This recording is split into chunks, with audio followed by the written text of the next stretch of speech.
Assalamualaikum warahmatullahi wabarakatuh. Perkenalkan, nama saya Himatul Khairiyati, NIM 2018-33149 dari kelas 7E. Di sini saya akan mempresentasikan hasil kerja penelitian saya dengan diagnosis kesulitan belajar siswa kelas 5 SDN Sejomulyo 01. Yang pertama ada pendahuluan. Nah, di sini latar belakangnya. Pada proses belajar mengajar di sekolah, peserta didik mempunyai karakteristik siswa yang beragam. Beberapa siswa dapat menempuh kegiatan belajar mengajarnya secara lancar dan berhasil tanpa mengalami kesulitan. Namun, di sisi lain tidak sedikit pula siswa yang justru dalam belajarnya mengalami kesulitan. Kesulitan belajar siswa ditunjukkan oleh adanya hambatan-hambatan tertentu untuk mencapai hasil belajar dan dapat bersifat psikologis, sosiologis maupun fisiologis, sehingga pada akhirnya dapat menyebabkan prestasi belajar yang dicapainya berada di bawah semestinya.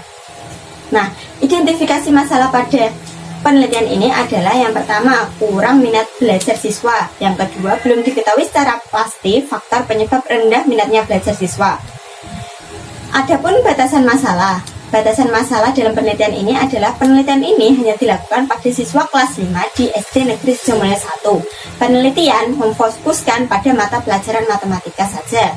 Nah, adapun rumusan masalah yang diambil berdasarkan latar belakang di atas, yaitu yang pertama, apa saja faktor yang menyebabkan kesulitan belajar siswa pada mata pelajaran matematika kelas 5 SD Negeri Sejomulyo 1. Yang kedua, bagaimana upaya mengatasi kesulitan belajar siswa pada mata pelajaran kelas 5 di SD Negeri Sejomulyo 1.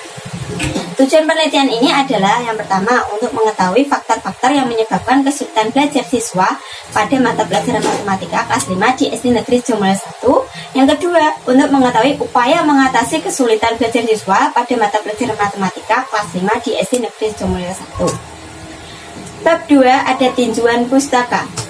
Yang pertama ada kesulitan belajar. Kesulitan belajar adalah suatu kondisi yang dialami oleh seseorang di mana mengalami hambatan-hambatan dalam proses belajar sehingga kesulitan untuk mencapai hasil belajar. Hambatan-hambatan tersebut bisa disadari maupun tidak oleh orang yang mengalaminya, dan orang yang mengalaminya akan mendapatkan hasil di bawah semestinya dalam proses mencapai hasil belajar. Yang kedua ada pembelajaran matematika. Matematika kadang disalahartikan dengan aritmatika atau berhitung. Padahal matematika memiliki cakupan yang sangat luas daripada aritmatika. Berdasarkan dari pendapat tersebut tentang matematika, dapat disimpulkan bahwa matematika sebagai ilmu tentang kuantitas di mana lebih menekankan pada metodenya daripada pokok permasalahan matematika itu sendiri. Yang ketiga, ada kesulitan belajar matematika. Kesulitan anak dalam belajar matematika dikarenakan tidak diketahuinya peserta didik tentang konsep-konsep matematika yang menyebabkan terjadinya kesalahan-kesalahan dalam belajar matematika, seperti kurangnya pemahaman tentang simbol matematika, kurangnya pemahaman tentang nilai temapat, dan kurangnya pemahaman dalam melakukan perhitungan atau komputasi seperti penjumlahan, pengurangan, perkalian, dan pembagian. Nah, di sini yang ketiga ada metode penelitian. Metode yang saya gunakan adalah jenis penelitian ini adalah kualitatif. Tempat penelitian ini dilaksanakan di SD Negeri Sejomulyo 1, Kecamatan Juwana, Kabupaten Pati. Penelitian ini dilakukan pada tanggal 20 September 2021 sampai tanggal 2 Oktober 2021. Subjek penelitian ini adalah 20 siswa kelas 5 dan 1 guru kelas. Pengumpulan data adalah pengamatan dan wawancara dengan siswa dan guru kelas. Penelitian ini menggunakan prosedur blank form filling kepada siswa. Analisis data dilakukan secara terus-menerus selama proses penelitian berlangsung. Nah, yang keempat ada hasil dan pembahasan. Hasilnya adalah secara umum tampak bahwa kesulitan belajar yang dialami siswa teridentifikasi sebagai berikut. Yang pertama ada malas belajar, tidak dapat menyelesaikan tugas yang diberikan guru. Yang ketiga, kurang dapat memusatkan perhatian dalam mengikuti pelajaran. Yang keempat, tidak memiliki motivasi dalam belajar. Yang kelima, kurangnya konsentrasi dalam belajar. Yang keenam, sulit mengingat materi belajar. Yang ketujuh, nilai belajar yang kurang memuaskan. Yang kedelapan, malas membaca. 9, kurang percaya diri. 10, tidak tahu bagaimana cara belajar yang efektif. 11, orang tua kurang memperhatikan kegiatan belajar. 12, kurang berminat. Ke-13, tidak mengetahui cara-cara untuk memanfaatkan waktu senggang.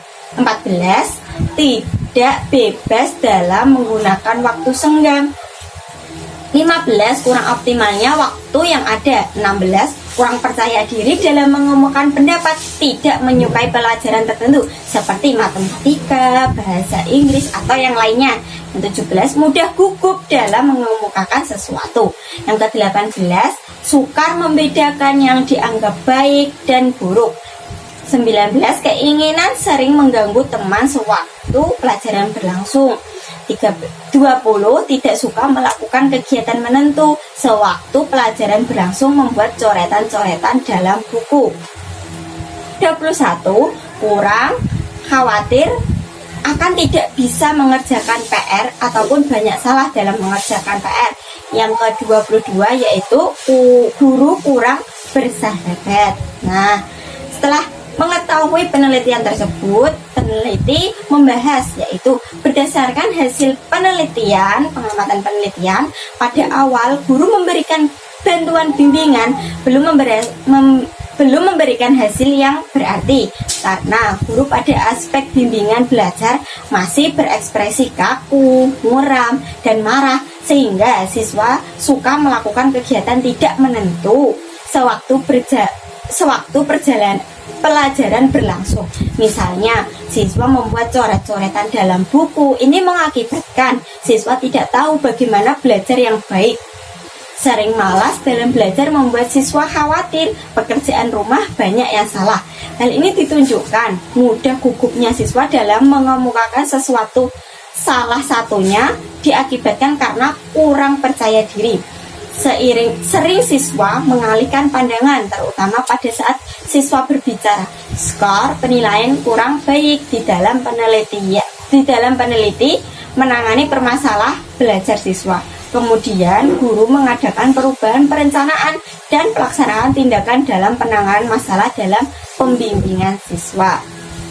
Nah, di sini saya menyertakan hasil wawancara dengan siswa, yaitu teman-teman bisa membaca seperti ini.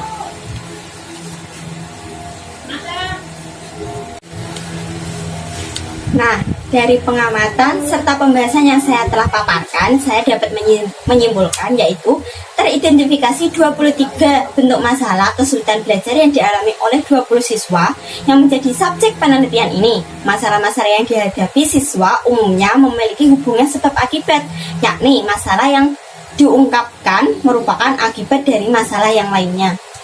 Saran saya adalah disarankan guru mengintensifkan program layanan bimbingan belajar untuk menuntaskan masalah kesulitan belajar siswa, utamanya bimbingan tentang cara belajar efektif, kebiasaan belajar positif, mengelola waktu dengan efektif, meningkatkan motivasi belajar, dan lain-lainnya. Untuk pelaksanaan bimbingan belajar dapat dilakukan secara kelompok atau klasikal, atau mengikut sertakan beberapa siswa yang memiliki kesulitan belajar sama dalam layanan kelompok belajar. Terima kasih. Sekian presentasi saya. Apabila ada kata dan kata-kata yang kurang berkenan, saya mohon maaf. Terima kasih. Wassalamualaikum warahmatullahi wabarakatuh. Nah, sudah selesai presentasi saya. Apabila ada teman-teman yang ingin bertanya atau kurang jelas dengan materi yang saya paparkan, silakan teman-teman bisa bertanya pada kolom komentar di bawah ini.